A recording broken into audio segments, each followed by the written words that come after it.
Olá, meus amigos de Bem com a Vida, amigos da rede Atitude Positiva. Estamos entrando no ar a partir de agora com mais um Fórum Atitude Positiva.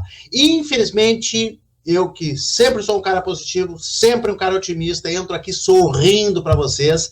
Nesta sexta-feira à noite, 9 da noite, eu entro um pouco preocupado, um pouco bastante, porque a nossa pauta mudou um pouco. Nós vamos falar de volta às aulas, a questão presencial, a híbrida ou online, o aprendizado online, os prejuízos do aprendizado com os nossos dois convidados. Mas acontece que agora, no final da tarde, saiu a notícia que o estado do Rio Grande do Sul volta à bandeira preta em 11 regiões. 11 regiões. E isso afeta diretamente uma série de atividades, entre elas a volta às aulas, que está suspensa presencialmente. A volta às aulas já é certa que será online a partir da segunda-feira. Para as escolas que já estavam, passam a ser online, e as escolas que iriam entrar na segunda-feira, e as outras escolas mais adiante, todas elas vão estar sendo de forma online. Então, isso muda um pouco o nosso viés, mas é claro que nós queremos com os nossos convidados analisar tudo isso, porque a situação ela é muito mais macro que somente escola, né? Que somente a aula. Queremos falar de saúde mental da pandemia, queremos falar dessas causas, desses efeitos, enfim. É por isso que esta noite nós temos o doutor Paulo Petri e a doutora Juliana Chiappin. Eu vou passar aqui rapidamente o currículo deles. A psicóloga Juliana Chiappin é formada pela PUC do Rio Grande do Sul, Pontifícia Universidade Católica, mestre em Saúde Mental e Desenvolvimento Infantil pela Tavistock Clinic de Londres, é membro do Centro de Estudos de Atendimento e Pesquisa da Infância e da Adolescência, membro do Instituto de Psicanálise da Sociedade Brasileira de Psicanálise de Porto Alegre, docente do GAEPSI, sócia fundadora do Investir Infância. Vou deixar o microfone de vocês desligado só um pouquinho, porque está entrando um ruído e já abro para vocês. Dr. Paulo Petri é doutor em epidemiologia pela Faculdade de Medicina da Universidade Federal do Rio Grande do Sul, mestre em epidemiologia pela Faculdade de Medicina também, da URGS, professor associado da URGS e autor do livro Epidemiologia, Ocorrência de Doenças e Medidas de Mortalidade. Você participa, você compartilha esse link, você coloca o seu comentário logo abaixo. Eu tenho várias opiniões que as pessoas começaram a postar sobre aulas muito cedo. Alguns jornalistas interessaram, como sempre, a Rede Atitude Positiva, algumas perguntas para os nossos convidados. E eu devo lembrar também que as marcas que acreditam no poder da notícia positiva, no poder da notícia boa, no poder de histórias construtivas, estão conosco aqui a Sun Motors, o Instituto de Medicina do Esporte, o Restaurante Tartone, a Smartback, o SESI RS e a Assembleia Legislativa do Rio Grande do Sul. Sem mais delongas, uma boa noite para os nossos convidados. Doutora Juliana, boa noite, bem-vinda. Boa noite, Renato, boa noite, doutor Paulo, é um prazer estar aqui com vocês. E de antemão já agradeço esse espaço da Atitude Positiva para nos propiciar um espaço para pensar. Eu acho que é o momento de pensarmos, refletirmos juntos e precisamos pensar o que está acontecendo e o que todos nós estamos vivenciando. Nós é que agradecemos o seu tempo, a sua agenda, a atenção com a Rede Atitude Positiva. O mesmo agradecimento eu faço ao Dr. Paulo Petri também, que deve estar debaixo de mau tempo cuidando desse coronavírus. Para ele não é novidade. Infelizmente, a notícia é triste, né? Essas 11 regiões voltando à bandeira preta. Mas ele já sabia de alguma forma que isso poderia e deveria acontecer. Não que ninguém estivesse torcendo, tenho certeza que ele também não. Mas não lhe surpreende, né, doutor Petri? Boa noite. Boa noite. Eu agradeço a oportunidade. Boa noite a Juliana, boa noite Renato. Não surpreende e me parece uma medida acertada, vamos conversar sobre ela. Infelizmente, isso se diz com muito pesar.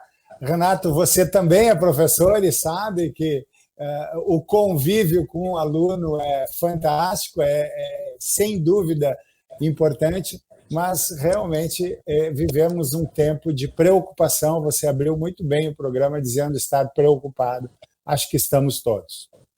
E a gente tenta, na medida do possível, olhar de uma maneira um pouco mais positiva, né? Um abraço a Silvio Belbucci, J. Nilson, Sandra Sauer, lá de Florianópolis, diz que a situação está complicada na grande Florianópolis, com UTIs lotadas. O César Alves está conosco. A Sandra está confundindo o Dr. Paulo Petri com o Dr. Paulo Pitres. Já fizemos uma live do Dr. Paulo Pitres, outro grande médico. Hoje é o Dr. Paulo Petri, pela primeira vez conosco aqui. A Laura Glier está conosco também, a pauta mudou, isso é jornalismo, parabéns pela agilidade, exatamente. A gente fala na redação, vou contar o segredo, a gente diz assim, esquentou a pauta, esquentou mais ainda, aqueceu. Mas, de novo, não é que a gente está torcendo, mas a gente se adapta para discutir esse assunto. Enfim, deixa eu começar com o doutor Petri. Doutor Petri, qual é o causador? O prefeito Sebastião Melo acabou de dizer assim, temos certeza que a abertura do comércio em Porto Alegre não foi o causador desta bandeira preta. Quem é que causou essa volta à bandeira preta, doutor Petri? Bom, é uma pergunta complexa, mas certamente não há um único causador. O causador, sem dúvida, foi a maior circulação do vírus.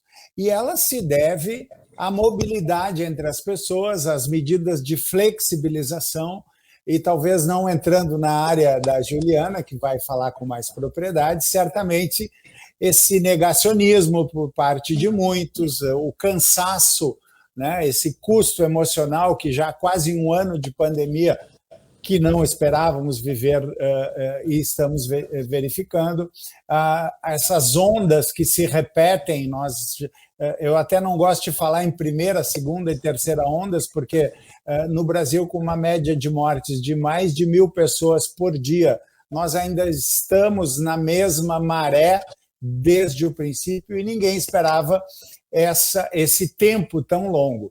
Então, Renato, é difícil dizer um único causador. Certamente é a circulação do vírus e ela advém de aglomerações, de comportamentos inadequados, porque nós não temos, infelizmente, nenhum tratamento comprovadamente eficaz. Eu quero lhe falar, o senhor já antecipou a questão das ondas, porque alguns especialistas falaram até em terceira onda, e eu concordo com o senhor, a gente está vivendo a primeira onda ainda, né? Por causa dos níveis de média de casos e mortes, que é algo realmente incrível. Nós estamos o quê? Há um mês já acima de 1.000 mortes diárias no Brasil. Né? Então, realmente é complicado. Mas daqui a pouco a gente fala nesse assunto. E, enfim, só fechando essa primeira parte, o senhor concorda com bandeira preta e suspensão das aulas presenciais a partir de segunda-feira? Eu digo novamente que, infelizmente, digo isso com pesar, mas concordo. E talvez, Renato, os nossos políticos, os nossos dirigentes tenham demorado a tomar essas decisões. Por exemplo, é inconcebível, e eu aceito o contraditório, por favor, mas é inconcebível que se tenha bloqueado o litoral gaúcho no feriado de Navegantes e liberado no Carnaval. Isso proporcionou aglomerações que ainda repercutirão. Nós ainda, com toda essa situação atual, não estamos vivendo ainda a repercussão das aglomerações do Carnaval. Mais outra pergunta também que o senhor se antecipou, eu ia dizer, porque o Carnaval recém terminou, então a gente não está sentindo os efeitos do Carnaval. Isso é efeito de uma outra coisa, o efeito de um janeiro irresponsável, né? As festas clandestinas que nós vimos na beira da praia, aglomerações e tudo mais. Doutora Juliana, como é que a família recebe isso? Tinha gente já se preparando para segunda-feira na escola, algumas crianças já foram, né, na escola essa semana, mas assim, era um fim de semana meio tradicional de separar o lápis de cor, estrear a mochilinha, né, o caderno novo, e reencontrar os coleguinhas, e aí de repente tem que reprogramar tudo, porque segunda-feira não tem aula presencial. O que a senhora me diz? Acho que é um choque de realidade. Assim como nós hoje tivemos que nos adaptar rapidamente ao que falar agora à noite, porque a notícia veio no final da tarde, e rapidamente a gente teve que modificar o nosso cérebro, nossas ideias, para o que nós íamos minimamente dialogar aqui. Para as famílias, esse final de semana vai ser esse processo. E eu acho que esse é o processo que nós, seres humanos, estamos vivendo há um ano. Essa adaptação a essa realidade, o lidar com o imprevisto, o lidar com o não saber, o lidar com a tolerância à frustração, Então, será um desafio esse final de semana, porque muitas famílias estavam preparadas. Tem uma logística muito grande para retorno das escolas, tanto na comunidade escolar, que vinha há meses se preparando com formações, com toda a estrutura física da escola, para as medidas sanitárias, e as famílias também, né? E preparando as suas crianças também emocionalmente para esse retorno, né? Umas mais, outras menos. Algumas famílias tinham decidido ficar seguindo virtual, outras já estavam preparadas para o presencial, e é muito maior do que só estar na escola, né? A organização de trabalho, a organização do ritmo de vida de cada família. Então, penso que é um final de semana de sofrimento, porque é um final de semana, de novo, de uma rápida adaptação e de um rápido ter que pensar o que fazer. E isso desgasta muito emocionalmente. Que é uma coisa que se viveu durante todo esse último ano, né? Uma adaptação e uma readaptação constante, porque independente das bandeiras, né? Abria, liberava, fechava, renegociava, né? Não só a escola, mas assim, atividades do comércio, atividades esportivas, eventos. Às vezes era bom sair de casa, às vezes não era, enfim. Isso na cabeça das crianças, né? Na saúde mental, que é a sua especialidade, né? E isso deve dar um nozinho na cabeça da criançada. Quem é que sofre mais? É a criança menor ou é o adolescente, o mais velho? Como é que a senhora vê isso? Eu acho que todos estão em sofrimento. Todos, nos mais diferentes níveis. E, claro, dependendo, obviamente, do contexto de cada família, né? Do contexto social, do contexto emocional. Famílias que tiveram mortos, né? Entes queridos que faleceram, têm uma outra vivência da pandemia do que alguém que nem adoeceu e está vivendo a sua vida, entre aspas, normal. Famílias que têm uma estrutura, né, de um ambiente saudável, está vivendo uma situação diferente de famílias que estão em sofrimento maior e confinados dentro de casa com violência, com questões de saúde mental. Então, acho que fica difícil dizer quem sofre mais, mas acho que ninguém está alheio ao sofrimento da pandemia, nos mais diferentes níveis. Em termos de idade, eu acho que as crianças e os adolescentes também, nas suas faixas etárias, lidam com esse confinamento e com a pandemia de forma diferente. Mas cada etapa do desenvolvimento tem suas tarefas a serem cumpridas e tem seus impactos emocionais que, de alguma forma, foram impedidas ou atrapalhadas por conta da pandemia. Mesma coisa para os adultos, né? E para os idosos também. Então, eu acho que falar de pandemia também é falar de sofrimento emocional em diferentes níveis, né? Doutor Petri, como é que o profissional de saúde, principalmente linha de frente, lida com isso, hein? Com essa saúde mental? Como é que vocês conseguem manter uma certa estabilidade, de desligar, quando sai do plantão, ir para casa e conseguir dormir, conseguir conversar com a família? Como é que tem sido esse ano? É bastante difícil. Eu tenho um custo aí emocional e um custo físico muito grande. Renato e ouvintes, para vocês terem uma ideia, em torno de 10 minutos o profissional da saúde gasta para fazer a sua vestimenta de linha de frente. E para retirar essa roupagem também, mais ou menos o mesmo tempo, sempre com aquele fantasma de estar num ambiente contaminado, lidando com pacientes contaminados. Então, um custo muito grande, tanto físico quanto emocional. É pesado, e esse tempo que se prolongou, nós não esperávamos, Renato. Os vírus respiratórios, eles normalmente aparecem no inverno e recuam no verão. E o SARS-CoV-2 está se mostrando um vírus completamente atípico, porque ele não respeita clima, não há uma redução no verão. Prova que estamos agora em pleno fevereiro vivendo esse caos.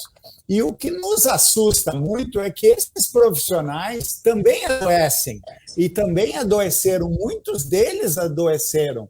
No Hospital de Clínicas da Universidade, onde eu dou aula, foram mais de 600 profissionais que adoeceram e precisaram se ausentar do seu trabalho. Então, é realmente muito pesado o custo físico, e emocional da linha de frente. Também quero lhe perguntar sobre isso, porque já na fala do governador houve uma menção a esse perigo também, não só o perigo das UTIs, da superlotação, mas da exaustão dos profissionais de saúde. Já quero perguntar em seguida, mas antes deixa eu mostrar aqui para os nossos internautas e conferindo mais uma vez, né, o que aconteceu no final da tarde hoje foi um recorde de bandeiras pretas no estado, né, infelizmente. Recorde, 68% da população está sob risco máximo neste mapa preliminar da segunda rodada. Olha aí o Rio Grande do Sul, todo mundo está vendo na tela, que está manchado, né, de preto e vermelho. Vai ter muita piada até domingo, o pessoal vai falar de Flamengo e tudo mais para tirar onda do Internacional, mas é triste, porque as regiões... Elas parecem aí, eu acho que graficamente parecem menor, a preta parece menor que o vermelho, mas acho, pelo que eu vi, a en passant, assim, né, eu não consegui ver ainda, porque a notícia saiu agora há pouco, mas eu acho que as regiões são mais populosas, porque se está 68%, então, né, doutor Petri, eu acho que são representativas, as regiões mais representativas, tanto que tem Porto Alegre, né, tem Porto Alegre, tem Taquara, tem a Serra. Deixa eu ver aqui, eu tenho uma lista aqui, só um pouquinho vou repassar para a gente não errar e não falar irresponsavelmente errado. Canoas, Capão da Canoa, Caxias do Sul, Erechim, Lajeado, Novo Hamburgo, Palmeira das Missões, Passo Fundo, Porto Alegre, Santa Cruz do Sul e Taquara. Essas regiões, portanto, são regiões, Capão da Canoa leva o litoral todo junto, então, justamente regiões que são turísticas, né, e que estão, a região de Caxias leva Gramado e leva Canela. Então, muita gente volta para uma bandeira preta realmente muito triste, que manda fechar tudo, restrições das 22 às 10 horas da noite, 22 horas até às 5 da manhã, e vários eventos também já cancelados. Tem um campeonato de tênis que estava acontecendo, que vai ter que ser sustado. Essa a palavra do prefeito Sebastião Mello aqui de Porto Alegre. Agora, doutor Petri, eu ouvi o doutor Elisaldo, que é coordenador das emergências do Estado, né, ele falou ali na live do governador, ele disse que nós estamos completando 1 ano do plano de emergência, do plano de contingência, não lembro exatamente o nome, né, nos hospitais, ou seja, 19 de fevereiro, a gente não estava nem em quarentena, né, mas nós já estávamos em estado de emergência, é isso? É isso. Nós começamos... A pandemia, na verdade, por isso chama Covid-19, ela foi reportada em Wuhan, na China, no final de dezembro de 19. Mas o vírus circulou muito rapidamente. Eu fiz uma matéria para o Jornal de Porto Alegre, fazendo uma metáfora como se fosse a nova rota da seda. O vírus veio do Oriente para a Europa e se espalhou pelo mundo, assim como a seda. E ele veio de avião. E hoje essa mobilidade entre as pessoas faz com que não haja uma barreira sanitária eficaz contra qualquer tipo de vírus altamente transmissíveis. Então, realmente, o estado de alerta, e aí vem o desgaste também, ele se prolongou em demasia, de forma inesperada. E aproveitando a presença da Juliana, que é da área, eu uso um termo que eu me apropriei da psicanálise, que a ciência sofreu com esse vírus uma ferida narcísica, ou seja, nós fomos forçados a admitir que não sabemos tudo e que, em relação à pandemia do SARS-CoV, nós ainda temos muitas perguntas sem resposta. E isso traz também mais uma aflição, eu me atrevo a dizer, Juliana, depois tu me corrige, por favor, mas é mais uma aflição, porque nós não sabemos, esse vírus não tem um padrão de comportamento, ele não respeita o clima como se esperaria de um vírus respiratório, ele persiste, o que não é comum na história da humanidade, para vírus respiratórios. Eles normalmente se esgotam com um determinado tempo. E aí depois nós podemos entrar em outros temas de vacinas, enfim, mutações, mas realmente o tempo está se prolongando e nós estamos todos cansados. E, infelizmente, apoiando medidas ainda medievais de isolamento, de distanciamento, que tem um custo e traz um cansaço e um sofrimento muito grande. Essa... Doutora Juliana, esse cansaço, ele é permitido? Eu sei que ele é compreensível, mas ele é permitido? É melhor ter o cansaço e sair para a rua e se infectar, ou é melhor segurar? Tem que segurar no osso? Como é que funciona isso na mente? Tem que segurar. E eu acho que, aproveitando isso que o Dr. Petit estava falando, a loucura desse vírus é que ele é invisível e até então está sendo invencível, né? Então ele coloca a nossa onipotência por água abaixo. A gente pode falar com os mais diversos especialistas e cada um tem a sua opinião, mas a gente está numa luta constante. E aí vem o que já tinha sido falado, que é do negacionismo. Quando a luta contra essa queda da onipotência é negar que existe algo mais forte do que a gente. Então vamos viver uma vida normal, nada está acontecendo. Só que esse negacionismo ele é fundamental para a gente ter força para esse cansaço, para tocar a vida, e acreditar que a gente vai sobreviver, mas ele tem que ter um limite. E o não limite disso é o que a gente está vivenciando hoje, que é as pessoas vivendo uma vida como se nada tivesse acontecendo, como se não tivesse pandemia, e mais difícil fica da gente vencer porque o vírus segue se espalhando.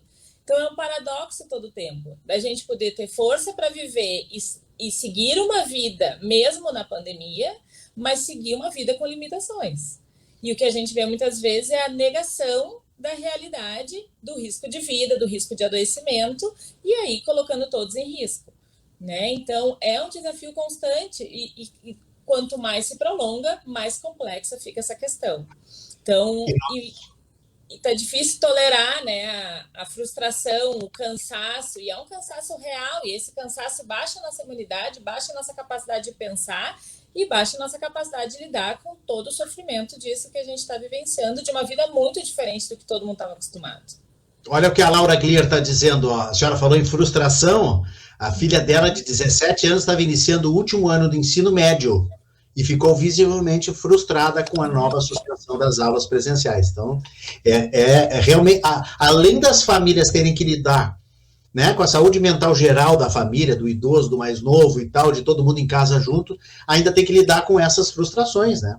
O que a gente pode dizer, o que a gente pode aconselhar as famílias, doutora Juliana? Tolerância, acender um incenso? Para quem gosta, tá valendo. Acho que toda a técnica que acalma e alivia tá valendo nesse momento. Eu acho que é também se respeitar e poder respeitar os seus limites, né? Não adianta a gente extrapolar o limite. Muita gente está trabalhando, eu brinco, na reserva do tanque de gasolina. No consultório a gente vê muito esse sofrimento porque é como se o ano não virasse, né? Não tivesse virado. A gente brinca que está no mês 13º, 14º de 2020. Isso. Porque a realidade não mudou com a mudança do ano.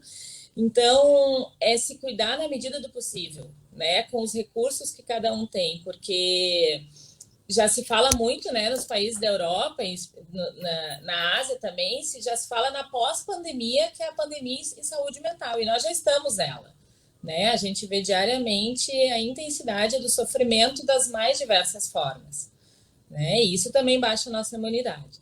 Então, eu acho que as famílias têm que encontrar alguma saída do que ainda é o lugar de preservação delas. Né? E como, né, essa participante falou da filha de 17 anos, é isso. Além do sofrimento de cada um, tem que lidar com o sofrimento do outro. Não é um fato isolado. Todos nós estamos na mesma situação, né? E em especial os profissionais da linha de frente da saúde. E haja criatividade, né, doutora Juliana? Porque os pais enfrentaram, assim, essa quarentena. Eu botei no passado, mas estão enfrentando, na verdade, né? Eu sei porque eu sou pai de 3, então, assim, tem que fazer jogo de stop, tem que inventar pandorga, barquinho de papel, aula de ginástica na frente da televisão, no YouTube, né? Porque tem uma energia também contida dos mais jovens, das crianças também, que tem que também queimar essa energia, né? E sabe uma outra coisa, Renato, também, só para complementar, que eu acho que não é muito da nossa cultura, é aceitar que não se está bem. A gente tem uma ideia que a gente tem que mascarar e tem que estar sempre bem. Sempre com energia, sempre ativo, sempre criativo, sempre produtivo. E às vezes a gente só precisa aceitar que a gente não está bem. Ou poder entender que o filho não está bem. Ou poder entender que aquela irritabilidade não é pelo aquele motivo em si, mas de um sofrimento acumulado. de estar confinado, poder entender que às vezes uma depressão ela é temporária, né? Um momento mais melancólico, porque está difícil mesmo, né? Eu acho que poder aceitar às vezes quando não está bem é uma forma de se cuidar também. Porque senão a gente continua negando o sofrimento, em algum lugar isso estoura. Exato. A Sandra Sauer diz que a situação está complicada na Grande Florianópolis, UTIs lotadas. Aqui em Porto Alegre também, nós estamos pertinho dos 100%. Gramado, Canela, na semana passada, estavam em 100%. Doutor Petri, esse número vertiginoso, ele assusta pela parte técnica de estrutura, de atendimento, equipamento, respirador, ou esse fantasma já passou e agora é o problema da exaustão do profissional de saúde? O que o senhor acha? As duas coisas, elas se somam. Há a questão da exaustão, mas há também a questão da superlotação. Veja bem, Renato, nós não temos como combater uma epidemia construindo hospitais e fazendo leitos. E aí, um contraponto rápido, a Juliana falou que esse vírus parece invencível, mas, na verdade, a ciência deu uma resposta muito positiva em tempo recorde. Em menos de um ano, nós temos as vacinas.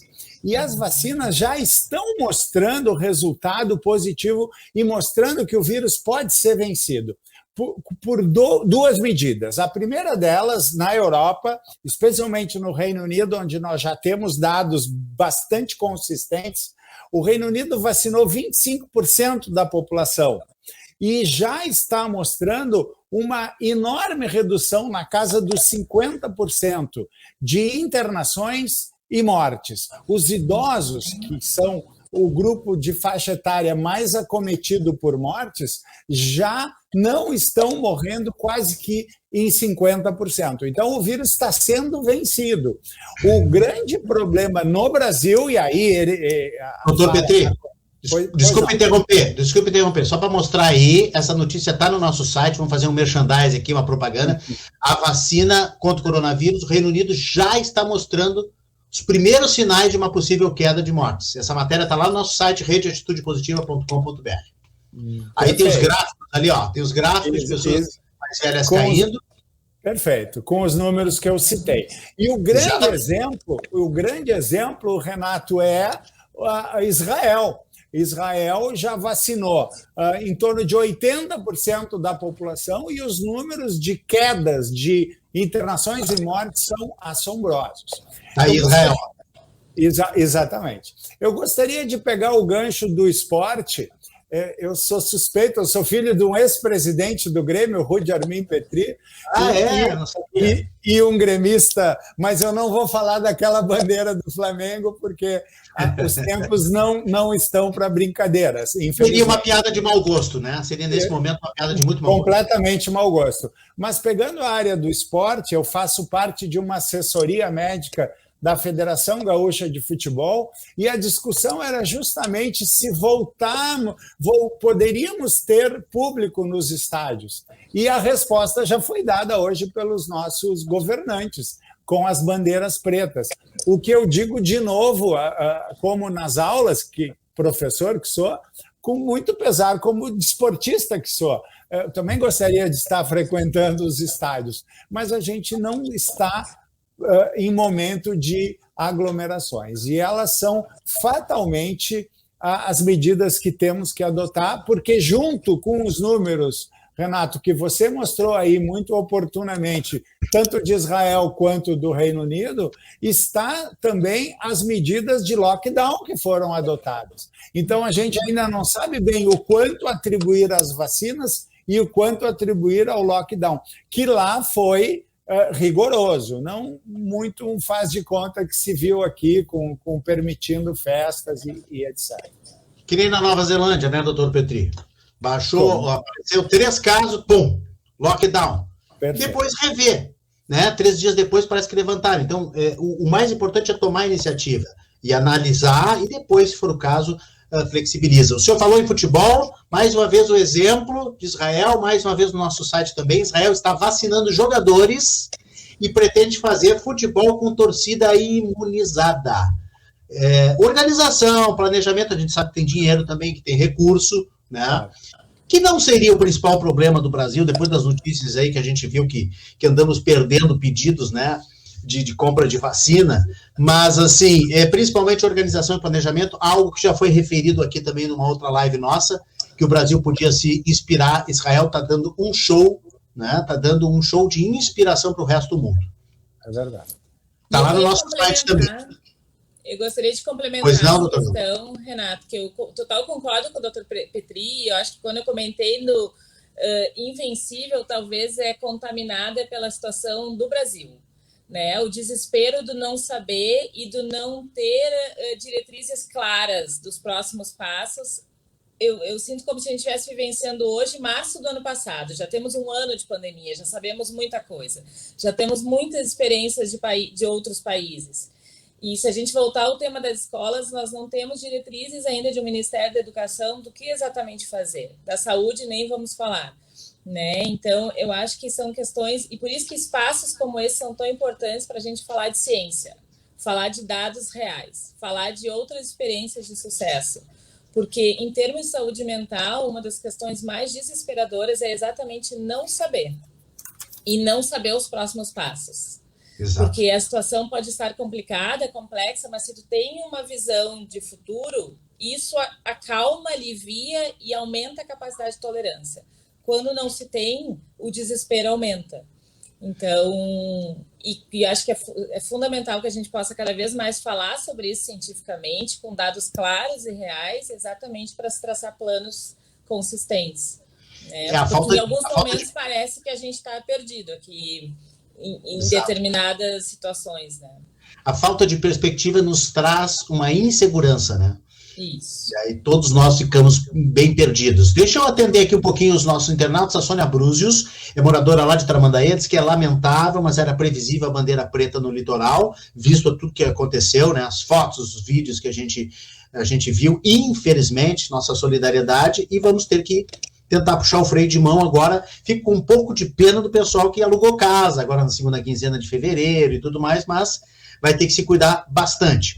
A Denise Donadel acha também que as aulas devem continuar suspensas. O comissário meu xará, tem um comissário de polícia, um queridão maravilhoso, que se chama Renato Martins, nome bonito desse comissário, né? Ele está um ano enclausurado sem viajar, ele diz que tem vontade de viajar, mas só vai à farmácia, ao supermercado, tem um filho adolescente que trabalha fora e vive numa tensão. A Sandra estava perguntando sobre a frustração, a senhora respondeu, né?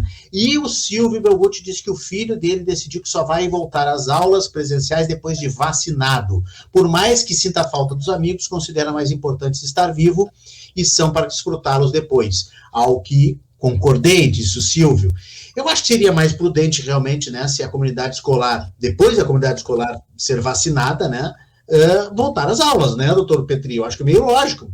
Vamos falar só tecnicamente e de uma forma, de uma visão médica, sem falar na saúde mental aí da doutora Juliana. Seria o melhor, né? Sem dúvida, sem dúvida. A volta a uma relativa normalidade, embora os cuidados venham a ser permanentes, ela só vai se dar com a vacina. Eu queria aproveitar para pegar o gancho do teu xará, do comissário Renato. Pois não. Ele fala ali um aspecto que é muito importante. Ele está enclausurado, mas o filho, e que é jovem, imagino, comissário, trabalha fora, ou os jovens aglomeram-se. E essas aglomerações, eu cunhei um termo, Renato, que os jovens são vetores circulantes. Por quê? Eles são vetores porque eles espalham o vírus. E eles circulam porque ou trabalham, e nem sempre é uma irresponsabilidade essa circulação. Existe a necessidade do trabalho, mas também a irresponsabilidade da aglomeração. E é isso que a gente condena. É isso que a gente critica. E é isso que nós criticamos. Desculpa me interromper. As pessoas confundem. Quando a gente faz um discurso de indignação, não é contra quem trabalha. E quem quer trabalhar ou quem precisa trabalhar. Precisa abrir sua loja, o bombeiro precisa estar lá no quartel. Não é isso. A gente está criticando quem poderia estar em casa e não está. Isso. Desculpa. E aí, não, por favor, Renato. E aí, veja bem, esse jovem que circula por trabalho ou, enfim, lazer, ele volta para casa e contamina o comissário que está se cuidando. E por ser uma pessoa que tem um pouco mais de idade que o jovem, está mais suscetível a situações graves da doença. E essas aglomerações que nós vimos na praia ou nas praias são mais preocupantes. Você citou bem no começo cidades turísticas. Elas aglomeram pessoas que vão espalhar pelo estado inteiro.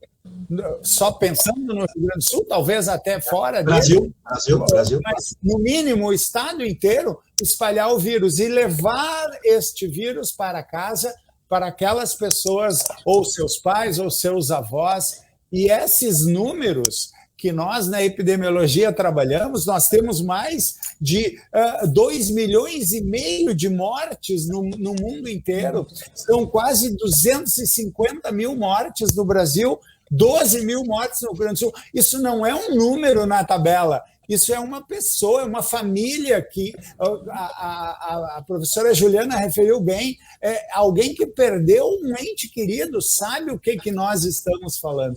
Então, é um momento extremamente grave e preocupante. E eu acho que uma outra questão também, não se discute o sofrimento da morte, mas eu vejo que pouco se fala sobre as consequências da doença, de quem foi acometido pela doença, o custo e o tempo, muitas vezes, de recuperação, o sofrimento da própria pessoa e da família. Então, o desgaste de quem teve o vírus médio ou grave, tem pessoas que ficaram 90 dias internadas, 70 dias internadas. Isso, num contexto familiar, prejuízo financeiro, de trabalho. Então, a gente foca em quem está muito bem e nos que morreram, mas o prejuízo é gigantesco de quem adoeceu e teve a sua vida prejudicada. Verdade. O Rogério Beitac está dizendo que vivemos um momento de extrema exceção. Respeito a si e ao próximo. Parece tão simples e óbvio, mas está sendo uma luta diária para fazermos valer isso. E vale tanto para qualquer lado, né? Para quem está de quarentena e acha que quem está na rua irresponsavelmente, enfim, não está irresponsavelmente, está trabalhando, enfim, ou o contrário, quem poderia estar responsavelmente em casa não está. A Cláudia Homem, voltando à nossa pauta aqui, cada um sabe de si, decidiu não enviar a filha dela, Sophie, para a escola, por motivo dela ter tido 2 pneumonias e morarmos com idosos. O risco não vale a pena. Grupo de risco mais ainda, né? Mais ainda. Pessoal que tem criança com asma, tem criança com diabetes, tem pais com diabetes. Eu fiquei sabendo de um caso hoje, só para ilustrar o que o doutor Petri falou, em Canela. Canela, as aulas já tinham voltado. E parece que não vão ser suspensas. Bom, agora com a bandeira preta eu acho que vai ser suspenso. E o que aconteceu? Crianças que foram às aulas acabaram pegando de professores que testaram positivo, tinham ido para casa todos os dias, porque tem um vai e vem, né? A criança vai e volta e chega em casa, não sei o quê, e o pai e a mãe não se dão conta, o pai e a mãe acabaram tendo os sintomas. As crianças não tiveram sintomas, os pais tiveram, fizeram um teste, estavam aguardando o resultado, me contaram hoje. É um grande amigo que eu tenho lá em Canela, é um caso verídico, comprovado, não vou dar nomes. Mas, assim, é uma tensão. E se originou aonde? Se originou no colégio, se originou na escola. Ou seja, é muito perfeitamente possível ter essa cadeia de contaminação. Renato, se tu me permite acrescentar, a escola, quando a gente fala em volta à escola, nós não estamos falando apenas de professores, e também de profissionais que trabalham na segurança, na merenda, na limpeza. Essas pessoas circulam em transportes públicos e aumento da circulação e aglomeração, aumento do vírus. E isso vai se espalhando. Felizmente, as crianças, na grande maioria das vezes, são assintomáticas, mas elas levam para casa, como tu acabaste de citar, um caso real e verídico. E nós temos milhares desses exemplos acontecendo no Brasil afora. Verdade. O Silvio Belbuti faz uma pergunta para vocês dois. Com o atraso da vacinação e as mutações do vírus, corremos o risco de a vacina se tornar ineficiente para o doutor Petri, e depois para a doutora Juliana, quais os aspectos emocionais que devem ser trabalhados com as crianças e com as famílias em função desse isolamento e da ausência de sociabilização. Vamos começar, doutor Petri? Atraso na vacinação, mutações. Temos risco dessa vacina se tornar obsoleta, doutor Petri? Por favor, não nos dê essa notícia ruim. Bom, infelizmente, sim. O que acontece? Tem o risco? Tem o risco, infelizmente. Rapidamente, em termos bem mais simples para o teu público que não é da área. A mutação, o vírus é composto por várias proteínas, e a mutação ocorre quando o vírus se estabelece, ele vai se replicando. Vamos fazer uma metáfora como se fosse uma cópia. Você pega folhas de papel digitado e vai fazendo cópias. Muitas dessas cópias saem imperfeitas. Quando o vírus se replica e se multiplica, essas imperfeições são as mutações. E o que está acontecendo é que, quando essa mutação é pequena em uma ou outra proteína, ela não altera o vírus de forma significativa. Então, as vacinas que foram elaboradas para um vírus originalmente, elas dão conta dele. E aqui o grande perigo no Brasil, especialmente pelo atraso da vacinação, nós não vacinamos ainda 3% da nossa população, é que este vírus, permanecendo em circulação, ele vá tendo tempo de sofrer mutações. E a gente teme que algumas dessas mutações podem já não serem afetadas pela vacina que foi configurada para um determinado vírus. Então, a resposta ao Silvio infelizmente, sim. As vacinas poderão ficar sem efeito se nós permitirmos que o vírus continue circulando por muito tempo, e nós não permitiríamos isso com a vacinação em massa, mas se ele ficar se perpetuando e se multiplicando, vai haver cada vez mais mutações e corremos o risco de perder as vacinas. Hoje teve uma notícia de uma mutação ao contrário, né? Uma variação brasileira acabou infectando um italiano.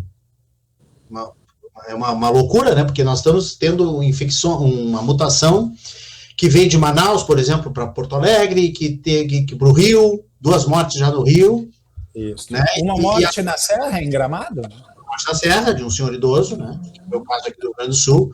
E também uma mutação brasileira que também pegou um italiano.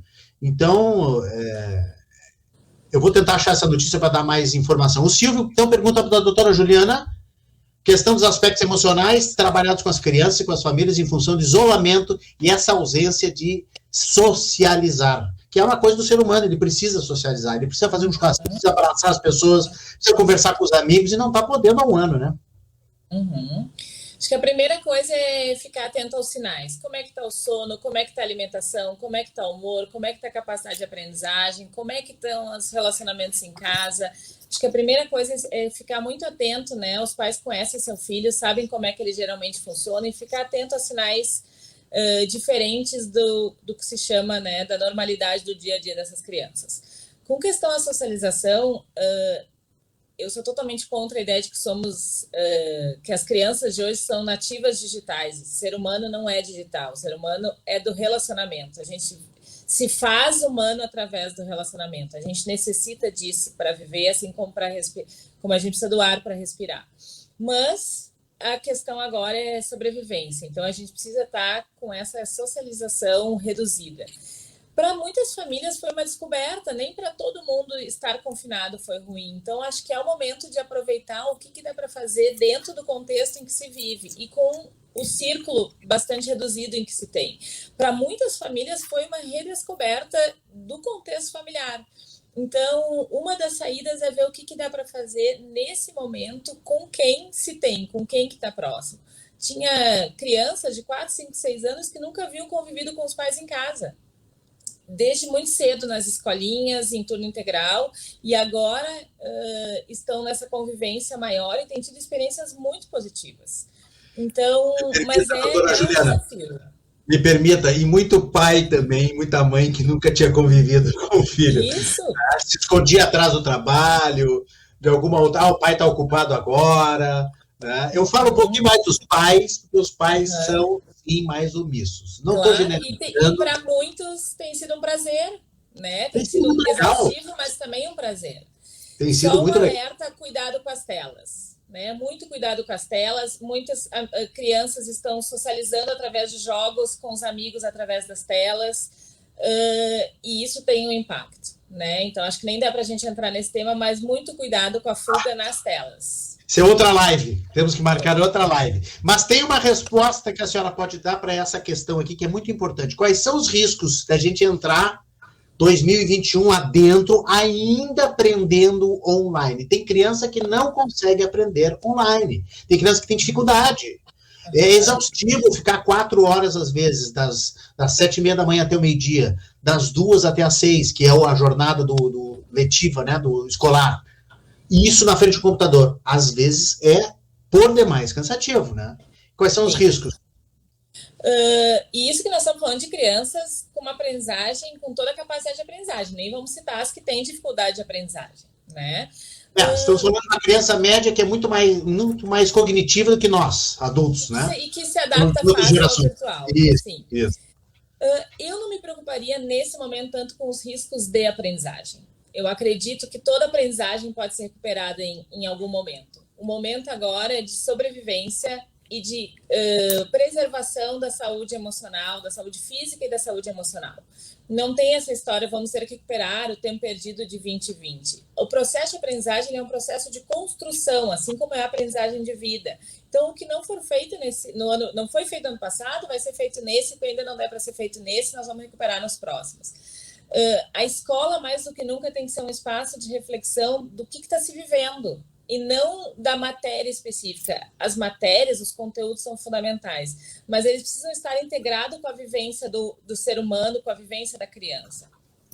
Então, há um prejuízo, claro, no processo de aprendizagem, mas eu não acho que esse é o grande problema nesse momento. Muitos pais ficam muito angustiados. E eu vi ao longo do ano passado crianças no primeiro ano, que é um ano de muito desafio, saindo, lendo e escrevendo. Elas encontram suas formas. Mas a questão do conteúdo eu acho que não é a prioridade nesse momento. A questão é do que a gente está aprendendo e do que a gente pode aprender com essa experiência para então adaptar a física, a matemática, a química, português, literatura, muito mais do que a gente está preocupado com os conteúdos em si, que obviamente são fundamentais. Acho que não está... Nós estamos te ouvindo, Renato. Desculpa, errei aqui. O apresentador às vezes também patina. Quero mandar um abraço para as pessoas que curtiram, que estão curtindo a nossa live, estão online, ao vivo nesse momento, o empresário Alexandre Debem, Cristiano Aquino, psicóloga Tereza Barbaral, Renato Benino, meu xará, o guitarrista, músico Fernando Barcelos, está com saudades dos palcos, mas olha, tá curtindo a sua quarentena de uma forma muito fiel e fidedigna, o Fernando Barcelos, Gabriela Zambrano Ávila, também a Cláudia Oliveira Teixeira, Gildo Tomé dos Santos, o J. Nilson, o Ronaldo Rosa, a Carmen Carvalho, Maria Tereza Tasqueto estão ao vivo conosco. Eu gostaria de colocar uma opinião do Marcelo Nepomuceno, que é nosso colega jornalista, que mandou para a Rede Atitude Positiva hoje à tarde. A gente sempre convida os jornalistas a mandarem perguntas. Ele é especialista em comunicação corporativa e ele levanta um assunto aqui que a gente tangenciou um pouquinho ali, doutora Juliana, e também doutor Petri. Eu quero a opinião de vocês dois. Ele tem um filho estudando em escola pública e outro na privada. Então, ele testemunha, obviamente, o que não é novidade, as realidades estruturais completamente diferentes. Ele se detém à escola pública para perguntar aqui, ó, e para colocar. É uma total insanidade exigir a volta presencial. Ele fez a pergunta antes da bandeira preta, certo? Na escola pública, a realidade é falta de professores, falta de funcionários, funcionário de portaria, funcionário de secretaria, higienização que seria exigida constante das áreas, do banheiro, do refeitório, impossível. EPIs, que são os equipamentos de proteção individual, né? Insumos de limpeza de toda a rede estadual, ele diz que isso é um sonho. sem atender essa demanda mínima de forma adequada, não tem como pensar em volta às aulas presenciais. Obrigado ao Marcelo Nepomuceno, um abraço, e qual é a opinião de vocês? Doutor Petri. Bom, eu concordo plenamente com o Nepomuceno, porque eu vivo numa universidade federal, uma universidade pública, e nós temos aí, por inclusão social, também alunos com deficiência de conexão, com dificuldade de rede, de problema de posse de equipamentos como computadores adequados. A professora Juliana ali lembrou a dificuldade de concentração. Vocês imaginem isso com uma rede ruim, com um celular na mão, enfim. É bastante preocupante a situação de uma série de alunos, e é uma parcela grande, acho que o Nepomuceno lembra bem aí, por ter essa dualidade em casa, ele consegue ver os dois lados. Mas eu ainda acrescentaria a grande dificuldade desse tipo de aluno, e são muitos no estado, que não têm as melhores condições econômicas e sociais para fazer o acompanhamento. E uma outra questão importante nós aí já na outra ponta, na universidade, todas as áreas da saúde, nós temos um problema muito grande com as aulas práticas. As práticas dos últimos anos dos alunos de odontologia, de medicina, de fonoaudiologia, de fisioterapia, enfim, se eu esqueci algum profissional aí da área, me desculpe, enfermagem, esse aprendizado também está sendo perdido. Eu achei muito bonita a explicação da Juliana ali sobre a questão da recuperação, não da matéria, mas e me conforma um pouco te ouvir assim, achei muito interessante a fala, mas nós na universidade, nas áreas da saúde, vivemos um problema urgente de complemento das atividades práticas. Acho que poderíamos incluir, Juliana, a psicologia, que embora se faça, né, a medicina à distância, a psicologia à distância, enfim, não é a mesma coisa. Eu acho que aí há uma perda e um prejuízo muito grande no aprendizado desses alunos dos últimos anos das áreas da saúde. A Susan está lembrando aqui, que nem todos os alunos têm acesso à internet, principalmente à escola pública, né? E é uma realidade estrutural, né? Aí não estamos nem falando de saúde mental, não estamos falando de professor contaminado, falta de professor, estamos falando realmente uma questão mínima, que é ter um celular, que é ter uma rede, Wi-Fi, né? E infelizmente nós estamos muito atrás nesse ponto. A Susan também concordou com o senhor, que o senhor acabou de falar agora do doutor Petri. A Gabriela está escutando atentamente, a Maria Tereza está gostando, mandando parabéns, a Sandra está dizendo que é excelente, só que a Sandra está pedindo também a live sobre o uso excessivo das telas. Nós vamos ter que convocar a doutora Juliana e depois nós vamos falar. A Sociedade de Pediatria fez um alerta na pandemia pelo uso excessivo das telas. E nós também fizemos uma live aqui, viu, doutora Juliana? E a gente deu algumas dicas de tempo, conforme as idades, tempo máximo, né, que as crianças poderiam ficar expostas a telas, jogos e tudo mais. E eu vou lhe dizer que o tempo é irreal, porque as horas nunca são cumpridas. Impossível. O Christian Ordoc toca numa ferida, e aqui a gente é independente, aqui a gente não tem amarra com ninguém, a gente vai colocar a opinião dele.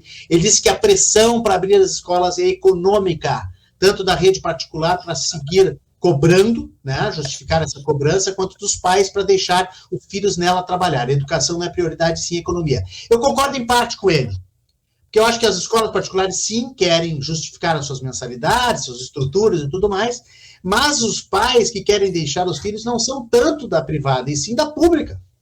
Porque os pais não têm com quem deixar as crianças. Então, eles usam a escola pública como creche. Que está errado, né? A gente sabe que está errado. Mas é uma situação social. Né, doutora Juliana? É uma situação social. Às vezes o pai precisa trabalhar 12 horas por dia. Ele é engraxate, ele trabalha numa vulcanizadora. E aí, onde é que vai deixar o filho de 5 anos? Sozinho? Dentro de casa? Não pode. Eu acho que dá para juntar esse comentário, né, com o bem lembrado da escola pública, e que bom que isso foi lembrado, porque a pandemia também aumenta vertiginosamente a nossa desigualdade social num país que já é tão desigual. Eu não posso concordar que retomar as escolas é só econômico. Eu gostaria de acreditar que a gente vive num país que acredita que educação é prioridade, que educação é serviço prioritário. A forma como isso vai ser feito numa pandemia é uma outra questão, mas a educação, ela precisa ser prioritária. O contexto escolar também gera muitos empregos, tem muita dedicação de vidas, está aí o professor Petri na Universidade Federal do Rio Grande do Sul, pessoas que se dedicam à educação e à ciência uma vida inteira, né? Então não é pouca coisa o que acontece numa comunidade escolar, numa universidade, nos laboratórios científicos. Então a gente precisa acreditar que o retorno das escolas é porque a gente precisa de um país com educação, com um processo de aprendizagem, mas para isso a gente precisa ter certamente uma estrutura. E é o que realmente falha, né, na questão pública, que a gente não está nem falando de se vai ser aula presencial ou virtual, nós estamos falando de se tem álcool gel e pia para lavar as mãos, que é uma situação muito grave e que a pandemia só revelou mais ainda, né? Então, mas eu acho que a gente precisa acreditar que o retorno das escolas não é só mercadológico. Ele é porque o país precisa continuar se desenvolvendo e com a pandemia ele está retrocedendo. É que eu acho que o Christian quis dizer, e eu acho que ele tem razão, é que existe uma pressão das escolas particulares. E eu acho que ela realmente existe.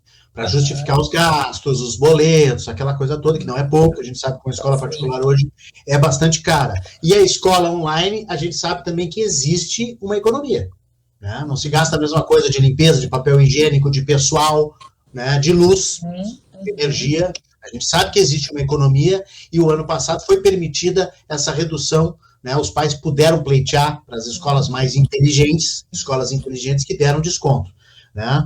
Deixa eu colocar, nós estamos quase no final, preciso colocar o assunto da terceira onda, que eu disse que eu ia perguntar para o doutor Petri, e eu queria colocar aqui, só para ilustrar, a Folha de Pernambuco, por exemplo, colocou no início de fevereiro aí que os especialistas diziam que o Brasil corria o risco de uma terceira onda de Covid, e esta onda seria muito pior neste ano, principalmente por causa do Amazonas. A situação eclodindo a partir do Amazonas se expandiria para o país. Na sua tese, no seu raciocínio, doutor Petri, nós estamos de maneira linear, sempre na mesma onda, é isso? Porque essa metáfora das ondas, Renato, os surfistas vão me entender. Quando a onda passa, o mar abaixa. E aí, ao vir uma nova onda, ela se chama, então, a próxima, a segunda onda. Nós não vivemos isso, a Europa viveu. A Europa teve um pico de contaminações e ela caiu praticamente a zero. Quando entrou o verão europeu, eles achavam que estavam livres do vírus. E aí flexibilizaram e o aumento da circulação fez o vírus retomar. Por isso eles chamaram de segunda onda. Eu não chamaria aqui de segunda onda, nós estamos num mar revolto desde o princípio da pandemia. Tanto é verdade que agora estamos com números dos piores de todo esse ano. Então, esse é o pior momento, doutor Petri? Do ano de 2021, sem dúvida, estamos nos assemelhando aos piores números de 2020, com médias móveis, porque se faz a média dos últimos 7 dias, com médias móveis altíssimas, passando de 1.200 mortes por dia, como eu referi. Isso é bastante alto. Então, eu acho que nós estamos em um mar revolto. Eu já não consigo diferenciar uma onda de outra, porque nós nunca baixamos a patamares para dizer que nos livramos de uma onda para depois entrar em outra. Mas não é o pior momento da pandemia como um todo? Como alguém já disse? Não, ainda não. Nós tivemos no meados de agosto de 2020 ainda números piores. E aí, pelo contingenciamento de vários estados e cidades, nós criamos hospitais de campanha, nós criamos em Porto Alegre alguns hospitais de estruturas físicas muito boas e ampliamos a capacidade de leitos. Alguns hospitais, como, por exemplo, o Hospital de Clínicas, que é o maior hospital SUS, junto com o Conceição, deixamos de atender outros doentes e cirurgias eletivas foram suspensas para poder dar conta daquele número de doentes. Alguns desses leitos foram desativados na expectativa de que alguns números que apontavam melhoras persistissem, mas agora nós talvez tenhamos que retomar, e o Hospital de Clínicas, e você referiu bem, Renato, lá no começo, nós temos já hospitais, os dois principais hospitais privados de Porto Alegre já encerraram, fecharam as suas emergências, não dão mais conta. E alguns dos outros, nós temos quase 6 hospitais com lotação esgotada. Isso é muito preocupante, porque a regulação de leitos começa a entrar em colapso e nós não temos onde colocar as pessoas. Nós vimos em Manaus as pessoas morrendo por falta de oxigênio e nós aqui podemos repetir esse colapso por falta de estrutura, não temos onde colocar as pessoas. E aí, completando aquela resposta que tu levantaste muito bem, Renato, de pessoal também, chega uma hora que não adianta ter o leito se nós não temos profissionais. Né? E aí é todo um contexto que o melhor mesmo é apostarmos no distanciamento e na celeridade das vacinas, que infelizmente nós ainda não temos no Brasil. Estamos remando. Aí já entra na área da doutora Juliana, saúde mental, que deve ter o seu consultório também cheio de muitos profissionais de saúde também, que infelizmente estão aí estressados, esgotados. A Sandra está dizendo que a doutora Juliana está coberta de razão, a educação deveria ser prioritária, sim. Ela diz que todos os alunos, tanto os alunos dos últimos anos da faculdade, quanto aqueles que estão no terceirão, às vésperas do vestibular e Enem, estão no prejuízo. É muito ruim isso. A Cláudia está dizendo que estamos numa guerra de opiniões, gente que prefere escutar as tias do Zap Zap, né, do que os especialistas. É lamentável brincarem com a vida alheia. A Tereza Bárbara está dizendo que a nossa live está muito legal. A Sandra também disse. Olha o Rogério Beidac aqui, que rasgou um elogio que eu fiquei emocionado. Tuas lives são sempre muito boas, mas hoje ela está acima da média. Parabéns aos teus convidados, extremamente claros nas suas ponderações, viu? É por causa da doutora Juliana e do doutor Petri, por isso que a live está tão boa. E está terminando, infelizmente. A Maria Tereza também disse que o assunto é muito interessante, ótimos convidados, conduzido desta forma excelente da tua comunicação, minha, no caso, e inteligência. Obrigado, Maria Tereza. Assim, eu fico extremamente lisonjeado e até com vergonha. E o Silvio Belbucci está dizendo excelentes convidados, parabéns a todos nós. E a Susan continua muito preocupante tudo isso. Nós todos estamos muito preocupados. Chegaram outras perguntas também, infelizmente, nós vamos ter que deixar para a próxima. Ficamos devendo aí mais uma live com a doutora Juliana, o doutor Petri, se quiser voltar também, certamente, porque teremos muitos assuntos. Esperamos que os números baixem, que a onda baixe, que a gente não tenha que ficar falando só sobre isso. E como disse o doutor Eduardo Springs na nossa live, na penúltima live, disse assim: o fim da pandemia estará chegando quando eu puder tirar férias. A gente tem que ficar de olho nas férias dos médicos, viu, doutora Juliana? A gente tem que ficar de olho nas férias do doutor Petri, quando elas acontecerem, porque aí nós estamos um pouquinho mais também. Eu quero agradecer a vocês, quero pedir um minuto de despedida aí, de uma palavra final. Doutora Juliana, por favor. Eu queria agradecer, eu acho que é sempre importante a gente estar podendo falar cientificamente sobre essas questões e dizer que eu acho que falar sobre isso não é para desanimar, mas para a gente poder pensar sobre, né? Às vezes a gente tem a tendência de pensar que falar de problema vai nos deixar com mais problemas ou deprimido, e não. É aí que juntos a gente encontra soluções e ânimo e força para seguir adiante, que é o que a gente precisa nesse momento. Então, acho que o problema não é falar sobre isso, o problema é a gente não poder pensar e negar essa realidade. Então, por isso eu agradeço esse espaço, agradeço, né, o diálogo com o doutor Petri, aprendi muito também. Todos nós. Muito obrigado, doutora Juliana. Até uma próxima. Doutor Petri. Bem, se tu me dá um minuto, eu quero iniciar parabenizando a Juliana. Também aprendi muito contigo, as colocações são excelentes. a condução do Renato, pela experiência que ele tem e a trajetória dele, não poderia ser diferente, foi maravilhosa. E a minha oportunidade é sempre um prazer. Eu acho que, como professor de uma universidade federal, tenho o dever de colaborar com a sociedade, que afinal é quem sustenta a casa, e foi um grande prazer estar aqui com vocês. Eu acho que fica uma lição muito grande dessa pandemia em termos de ciência, que deveríamos investir mais, o nosso país deveria investir e valorizar a educação, como a Juliana disse, e especialmente também a pesquisa e instrumentar melhor o nosso SUS. Nós temos um Plano Nacional de Imunização, um dos maiores sistemas únicos de saúde universal do mundo, e ele precisaria ser tratado com mais carinho, com mais investimento. A gente vê hoje, por falta de vacinas, por falta de insumos para fazer vacinas, como o investimento em ciência, em pesquisa e no SUS está nos fazendo falta. Espero que isso sirva de lição e muito obrigado. Renato, você conte comigo sempre que achar que eu possa ser útil. Fora os fura-fila, que o senhor não falou, fora o pessoal que fura a fila e também atrapalha essa nossa prioridade aí, né? Aliás, o senhor falou de SARS-CoV, eu ia fazer uma piada, muito ruim a piada, mas não confundir SARS-CoV com Sarkozy, que pulou a fila, né? Furou a fila. Furou a fila. Ex-presidente da França me fura a fila, meu Deus do céu. Nós estamos mal, né, de exemplo nessa raça humana. Muito obrigado, doutor Petri, doutora Juliana, uma boa noite. Obrigada, boa noite. Mais uma vez, muito obrigado.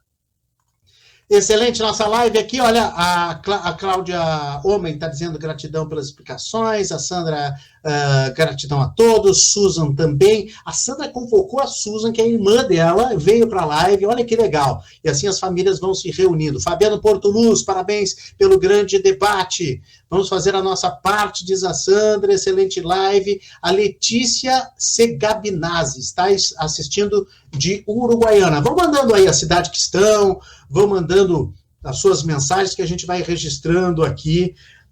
Muito legal, muito legal. Olha, de um assunto pesado, de um assunto difícil, a gente conseguiu fazer uma live muito interessante, né?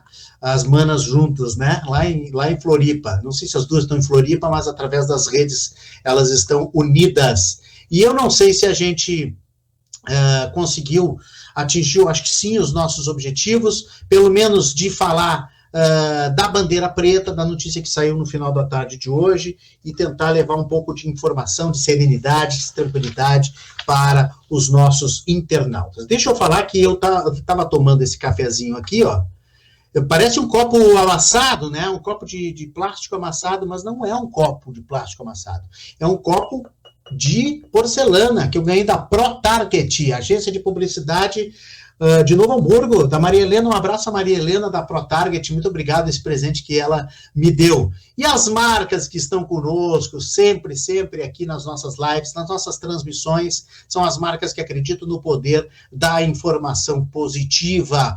O Fórum Atitude Positiva é sempre apoiado por essas marcas. A Assembleia Legislativa do Rio Grande do Sul, na sua nova gestão, agora com o deputado Gabriel Souza, é o presidente, assumiu agora em fevereiro e comanda o Legislativo do Rio Grande do Sul, sempre com muita atuação e muita ação. Dr. Félix Drummond, médico da CBF, médico especialista em antidoping e também especialista em medicina desportiva. Instituto de Medicina do Esporte, no Centro Clínico Mãe de Deus, no Menino Deus, dentro do complexo do Hospital Mãe de Deus. Smartback.com.br, melhor assistência técnica de tablets e de smartphones. Eu vou postar amanhã, hein, um iPad que chegou de tela trocada, touch trocado, tudo aqui da Smartback. Você evita ter aquela compulsão por ficar trocando sempre o aparelho. Tem solução, tem conserto. Daniel Blanco e sua equipe resolvem. Tartone, restaurante Tartone, com o melhor da cozinha italiana da chefe Fernanda Tartone, funcionando lá com distanciamento, com todos os protocolos sanitários no Shopping Bourbon Country. E o SESI RS, que está conosco também, porque está com o EJA do SESI aberto, inscrições abertas mais do que nunca, é hora de voltar a estudar. Com a retomada gradativa das atividades, novas oportunidades estão surgindo, e se tem bandeira preta, tem mais é que fazer online. Se você quer aproveitar esse momento, concluir os seus estudos, é sem dúvida uma das melhores opções. O EJA do SESI, você trabalha à distância. à distância. As aulas são 100% gratuitas, com um método focado no mundo do trabalho, para trabalhadores da indústria, construção civil e seus dependentes. Olha na tela aí, sesi.org.br/EJA ou 0800 051 8555. E Kia Sun Motors em 2 endereços, Ipiranga 8113, Ceará 370. Sempre conosco aqui também. Vá até a Kia Sun Motors e troque de carro. Quem sabe, sai de carro novo, aproveite a pandemia, aproveite esse momento, né, em que as coisas estão um pouco paradas, invista num carro novo, ou então, quem sabe, leve seu carro para fazer um negócio lá com o Jefferson First Now na Kia Sun Motors. No Twitter eu estou lá, @Renato Martins, é muito fácil. Clubhouse também, viu? Clubhouse, nós estamos também com @Renato Martins. No Instagram é um pouquinho diferente, Renato Martins _jornalista. Muito obrigado a todos por esta noite, esta live, essa transmissão ao vivo maravilhosa, que em seguida vai estar no YouTube, e no YouTube você tem outros vídeos aqui que você pode curtir no nosso canal, e você pode se inscrever também no nosso canal Atitude Positiva com Renato Martins para receber sempre as atualizações. Visite a Atitude Positiva, redeatitudepositiva.com.br, 3 anos no ar. Até a próxima, até o próximo Fórum Atitude Positiva. Se cuide, cuidado, hashtag use máscara, hashtag fique em casa, se for possível, fique em casa. Hashtag Atitude Positiva. Valeu!